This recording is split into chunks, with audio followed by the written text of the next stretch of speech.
What's up, everybody? Welcome back to episode number 2 of season 2 of this Let's Play career mode on Expert with a bunch of mods installed this time. We're heading to Melbourne, Australia. I'm just gonna fix my helmet here real quick because I still had the Hungarian helmet for some reason. I know what reason it is. You saw the spammage of intros I did. I tried to match everybody's helmet with where they came from for the league races. Let's take a look at the standings. A decent 6th position in Bahrain. Finally managed to bring you guys a Bahrain vid. 4th position for Lotus. Truly seems getting better. Like I said, my car is better this year. I definitely feel it. And I've been a noob because I didn't check what my time was in Melbourne last season. We would have probably seen some improvement. You can always check back, you know. I have these playlists on my channel if you don't want to be like manually clicking. First subscribe, of course, and then just check out the playlists. I have a new mod installed. It's the lighting mod, the Glad Lights weather and lighting mod. So you can see it's much more sunny now in nice old Melbourne. So I'm not going to do the hot laps anymore like I did. If you want some hot laps and tips and doing everything, you can always check last year's vids. Again, I do like details, hot laps and everything. I still plan on doing stuff with pedal cam, but my camera's busted, so I need to get a new one. So that's the problem. We're getting through the Q1. So yeah, still using this improved AI mod, which makes the AI very much improved. See, only Q1 14th, and I made some little mistakes. So Q2, I'm getting it, and I wasn't recording, but I was recording this. This is my second lap in Q2. And there was a big cock up. So that's what happened. 74G? Really? Don't you die like from that? So yeah, that was my first. Luckily, I already managed to do a lap. There's no restarting or shit in any way unless there's like pit stop bugs or stupid penalties I get in the first lap. So you know, that's what happened. Got bad luck in Q2. I probably would have squeezed into Q1, but as it goes, at least I can start on fresh tires. I might start on the primes again since it's a 40% race. It might actually work out. So yeah, improved AI mod, just slapped on Legend. Gotta be honest, I did tweak a little bit the last final corner. I reduced their corner speed just a tad because I tested it out and they were just streaking away in that point. And yeah, I'm in a Lotus and not as good car as that, but they were just too, you know, unreal fast in that last corner. That's the only thing I tweaked. For the rest, it's still Legend AI settings and stuff in the AI mod.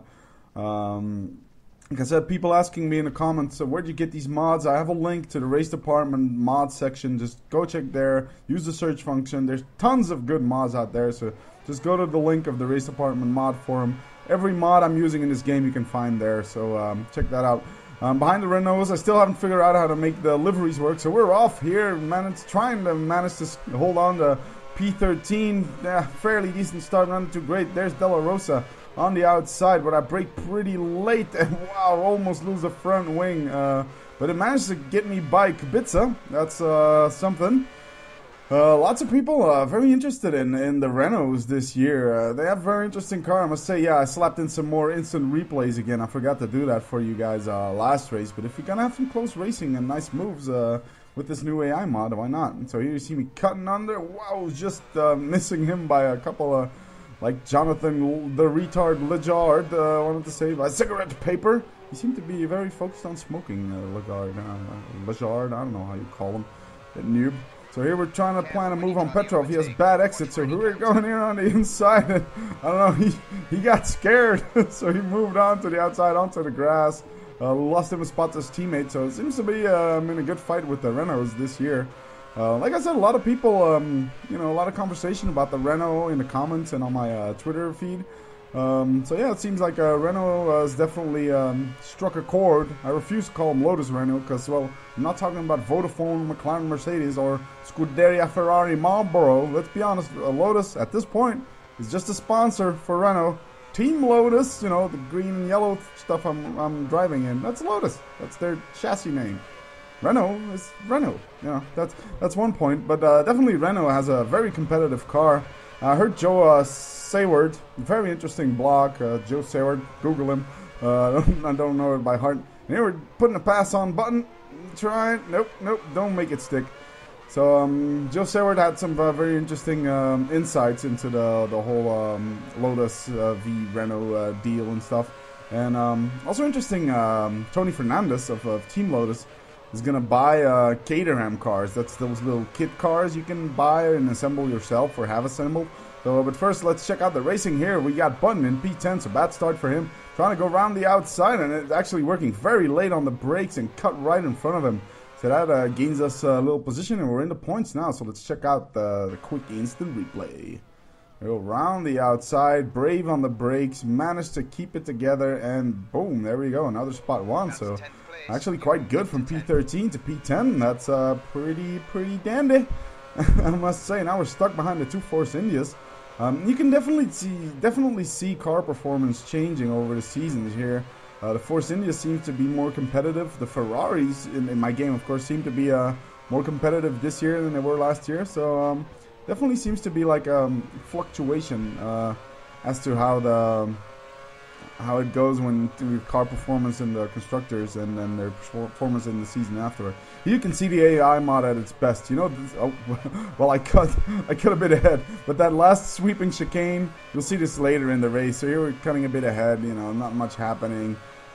Keeping Button behind. Lap 5 now. But that last sweeping chicane, you can really see how much faster they are. Oh, that's some weird editing. I messed up the edit somehow, so because we're back on lap 2 now. So yeah, behind the Force Indias, you can still see. I don't particularly know what happened there. That was quite interesting. So yeah, nothing much happens here. We're behind the Force Indias, lap 5, and then we get past them. Apologies for the vid edit. Yeah, I could go and do it again, but you know, you can still follow. It didn't miss anything in particular. So getting by the Force Indias, both Force Indias, the first one in turn 1 and 2, and the second one I outbrake him around the outside yet again. Don't know if we have an instant replay of that. Yes, we do. There we go. Sorry, I've been drinking a little bit, and so I might not be on the ball as much. There we take that one. He goes a bit wide in turn 1, and this gives us good exit speed to challenge either Sutil or Vitantonio Liuzzi, who for some strange reason went with the ART this year, HRT. I guess he really just didn't want to be without a Formula 1 seat. He was desperate, clutching at straws. But Virgin's got to be careful. I mean, if they don't slap that Virgin car in a wind tunnel, I can definitely see HRT catching up to them. Team Lotus is long gone for the other new guys. And I'm making air quotes, which I just realized you guys can see. But yeah, Team Lotus hitting up the backfield, you know, back of the backfield, the midfield. But yeah, doing good. So here you see the sweep chicane, like I was saying. AI is much faster through here with this AI mod. They're nice and clean, nice and fast, and otherwise you could always lose your front wing in there. So yeah, that was Liuzzi we kept behind us. There's been a bit of context there and behind me as well. You can maybe have heard the bump of Liuzzi bumping into my ass there. And who's that in front of me? That's Rosberg. That's the two Mercedes battling it out. We saw some debris on the field as well. Like I said, AI mod makes them a bit more aggressive as well. At times maybe a tad too much aggressive. We were passing people in the pits, very early pitting for those guys. From lap 5 to lap 6, past another guy in the pits, but it's starting to make a little truly train here, as you can see on the mini-map. Schumacher's still up front, but P5, so that's pretty decent. Skipped ahead to lap 8, and the skies are getting gray, and there you can see the first raindrops falling in. So my scheduled pit stop is, I think, at lap 9, if I remember correctly, maybe lap 10. You can see the options are getting quite worn already, 2 orange ones. And I got Liuzzi on my ass, and I can't really, Schumacher's making a gap to me. But Schumacher clearly went into pits here. Pretty much everybody into the pits again. Lap 8, everybody pitting. Everybody in their mama pitting. Not everybody. Hamilton seems to be still out front. So this is my lap, but I don't want to go into the pits now and get the primes. Because, well, it's raining, and I'm not sure. It's just light rain, so I'm not sure if it's gonna, you know, keep raining like that. So this was already my scheduled pit stop lap, but I go one further because, well, the track isn't wet yet, and I just, when I do change, I want it to be wet tires, or if it stops raining, I want it to be on the primes. So taking a gamble here, I guess. You can see the grip levels falling. There's A, rain on the track, and B, my tires are shot. So it's a very risky strategy. I find it so hard in the corner to find the right braking point. Here you can see a little bit of spray coming up from the tires. Sorry, I took a sip there. And now we're in the lead, though. P1, Vettel and Hamilton and Massa, who already pitted, though, and I'm only 2 seconds ahead of Vettel, and I'm having a real hard time keeping my car on the road at this point. But the track still isn't very wet. You can see a little dry line though.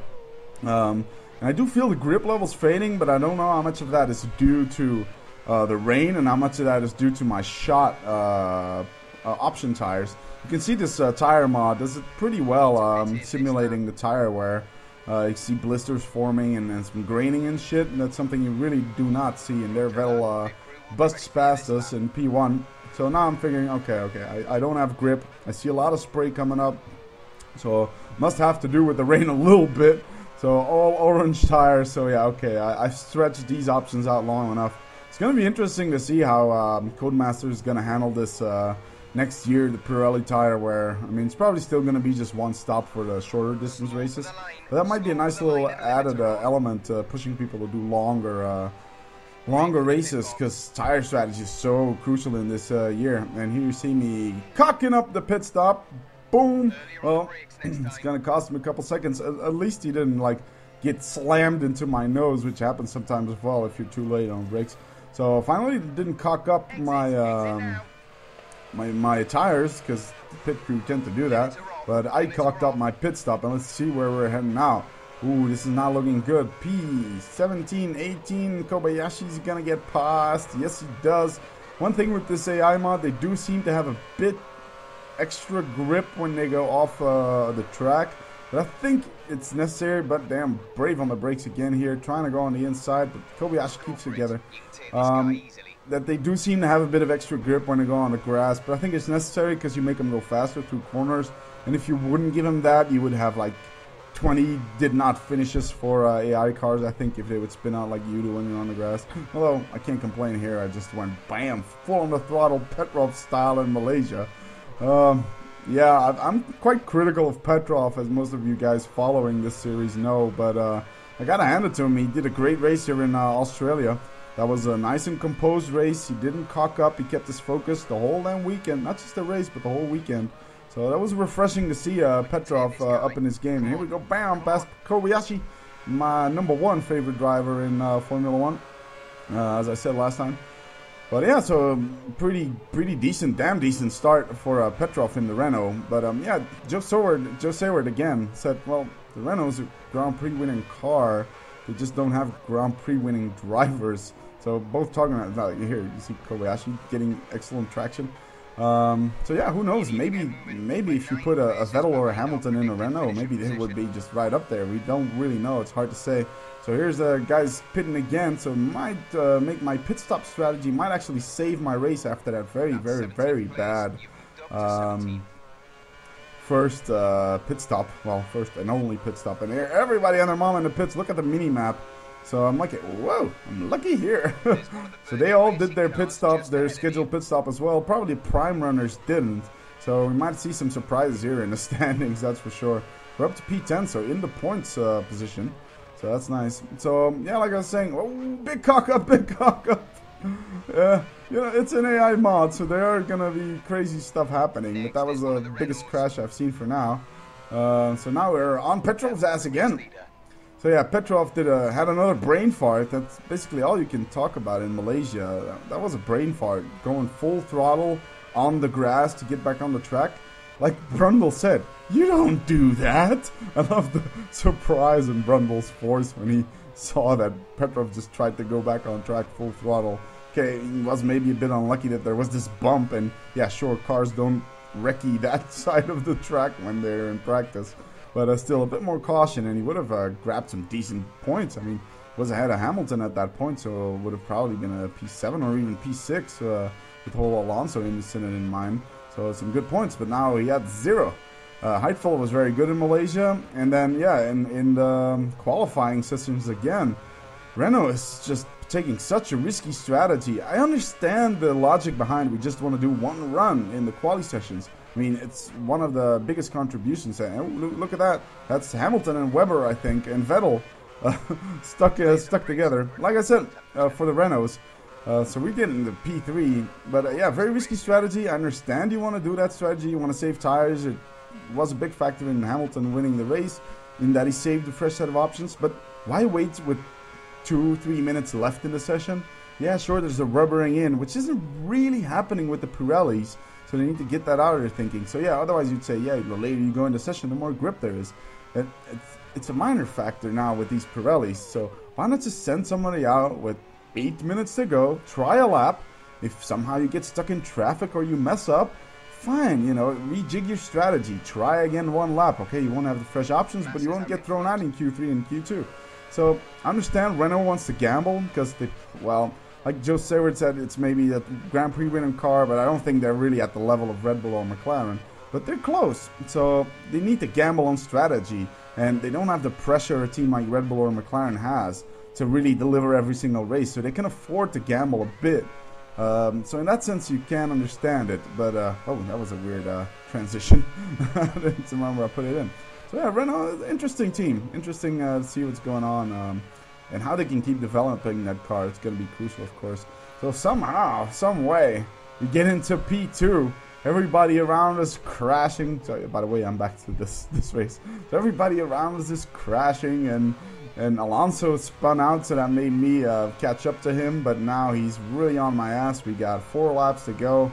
Massa is about 8 seconds up the road. Yep, indeed. And Alonso's really pushing us. I've been in close company with Alonso for quite a while. I've cut out at least 2-3 laps with him on my tail. So I'm trying to keep together for P2, and this is what happens. Alonso spins out, so no super grip. No super grip either for the AI when I go off track.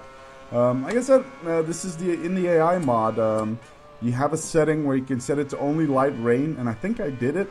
Because you don't really see it pouring down because, well, that's from what I understood in the README. If you put it in heavy rain, they couldn't quite fix it, the performance on intermediates and heavy, so they would still be dog slow in wet conditions. And here you can see, I mean, yeah, I usually suck pretty bad on this track, and if there hadn't been the rain, I would have probably most likely ended up outside of the points. But a good strategic race by me, I must say. And, well, a bit too much AI mistakes. I mean, we saw that big 5-car pile up there. But, you know, I guess that's one of the risks of installing mods. And it still made for a very enjoyable race. I mean, these first 7 or 8 laps, I was in intense battles. You saw me overtaking, defending and stuff. So that was really, really enjoyable. So we're now on lap 22 of 23. Massa's 9 seconds ahead up the road. And the Mercs are doing good, 3 and 4. As they encouraging signs in China. I'm not a huge fan of the Mercedes GP team.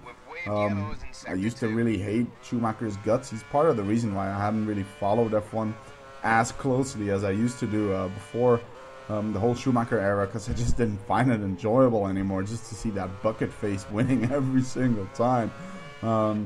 Doesn't mean I'm thinking he's a bad pilot. I mean, the dude is 7-time world champion, regardless of what car he had or what competition. That's still not a mean feat. But looks like they're doing good. Had a pretty dismal Australian Grand Prix, 2 DNFs. Then a decent-ish Malaysian Grand Prix. But then, boom, Rosberg, P4 on the grid in China. I mean, that shows some pace in that car. Schumacher was unlucky with his DRS malfunctioning. But honestly, I just think, you know, Rosberg's got the upper hand on him. He's had it all the time last year. He's had it in the season start. But who knows, you know, if that Mercedes can continue to improve, might see, it would be good to see Schumacher back on a podium. Even if I don't really like the guy, I like him much more than in his Ferrari days. I mean, he's always got cool commentary, and you gotta give it to the guy. It's not easy to come back as an old guy and have all this criticism loaded on you, and he still takes it on the chin. It's a huge chin, granted, so it's easier to take stuff on there. But yeah, I gotta admire him for sticking in there, not just throwing in the towel when he saw he didn't have the Braun GP dominating car. So yeah, but the Mercedes, definitely some potential in that car. They definitely have overheating issues though in the warmer tracks. I saw some photos of the Mercedes in Malaysia, and actually had burn marks on the engine cover and where the exhaust exit, or you know, where the exhaust run. They had like brown burn marks just because of the overheating in there. So in Malaysia, they had to like cut open the bodywork and put like gills in there and holes, and of course, that compromises aerodynamic efficiency. So now in China, it was a lot cooler, so they managed to run in their optimal, well, considered optimal at this point, aero setup. You know, not too many gills or holes in the bodywork to cool that car down. And you can see the performance much higher. I mean, qualifying P4 ahead of the Ferraris. Yeah, sure, the Ferraris aren't exactly at the pace either, but one could fairly argue that the Mercedes were the third best car in China. So that bodes well for them. I hope they keep it up. Got some good drivers. Got a good, probably the best team principal around. So yeah, hoping Mercedes will do good. Everything to spice up the racing, of course. But here we are. Massa hit some traffic. We caught up a little bit with him from 9 seconds to 6 seconds. But a good P2 is what we get, and a good P2 is what we're happy with. Let's give him the Vettel finger. Nope, finger. Yep, there it is, the Vettel finger. God, that's so annoying. Not a big Vettel fan, don't hate him either, but that finger, man, that just makes me want to snap it off. Do it once or something, but he's like, oh, he's like sticking it in your face like 10 times whenever he hits pole or win. So, very strange result. Massa, me, Schumacher, Rosberg, Senna, Kobayashi, Glock, Liuzzi, Button, Buemi, Alguersuari, truly in P12. So, my teammate actually had a good result. Shame he didn't pick up any points. 4 DNFs. Including Alonso, Weber, and Hamilton, and one other guy which I just didn't catch right on time. Big gap to P3 there. Schumacher 50 seconds behind me. Was a good battle apparently with his teammate Rosberg. So in this case, Schumacher comes out on top. So Senna, Kobayashi, Glock, Liuzzi. Yeah, it's probably due to the rain that it's such a strange result. But hey, it works for me. I'm in P2 here. Just 1 point ahead of Alonso. Like I said, Ferrari's doing well. If Alonso hadn't messed this up, this would have probably been a 1-2 because I don't think I would have kept him behind me. Still 4th place for Lotus, caught up a little bit to the McLarens, who had a dismal race. I mean, Button P9 and then Hamilton DNF. So there's the reputation. It starts crawling, really. I mean, even now I'm doing longer race distances and stuff. It's still Legend AI. I think the game still considers I'm playing on expert, which I'm doing, of course, which should help give you extra reputation points, but it's crawling ahead. I mean, 2nd place. Sure, I didn't hit my qualifying objective. And yeah, here. First podium with my new team, huh? I guess someone didn't watch last season's career mode vids. And now she's gonna say the same thing for the 2nd question. First season with the team. At least, you know, I know it's not easy to get these interviews right and relevant, but at least make her realize that this is not my first season with Team Lotus. I re-signed. There's got to be a way for the game to see that, right? Because these interviews are getting quite tedious. Lotus happy with me. There's not going to be any contract offers. I'm not sure yet which team I'm going to go with. Stick with Lotus, go to another team. I'm not sure yet, but you guys will surely advise me on what to do next. Again, this book, if you know what it is, someone suggested it's Aristotle, and now that he says it, I can actually see it there. Might be Aristotle. Who knows? Still see my nice WDC crown. So I hope you guys enjoyed this little race. Next up is Malaysia, of course. We're going to get caught up to Turkey in 2 weeks for the real F1 race, of course. Please subscribe, like, and comment everything you want. You can tweet me at TheVillainF1 for questions and updates on my video. Or if you just want to kick the bucket. No, not kick the bucket. Just talk shit, I guess, about general F1 stuff. So until then, thanks you guys for watching, and peace out.